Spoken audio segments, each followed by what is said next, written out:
Welcome to Silkytreat channel, easy delicious cooking.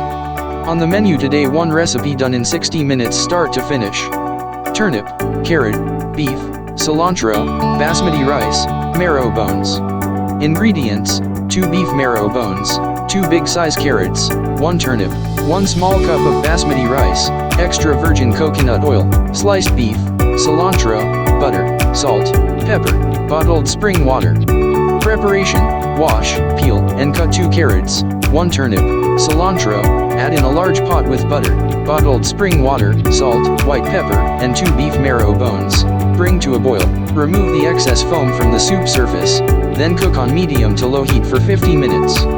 In a small pot, add well-washed basmati rice, add a small spoon of extra virgin coconut oil, cook for 2 minutes and stir. Add 3 ladles of the hot bouillon water, bring to a boil, cover the pot with a lid, and then cook 11 minutes on low heat. In a pan, add butter, insert the sliced beef and cook to your liking. Add the marrow to the rice and beef on your plate.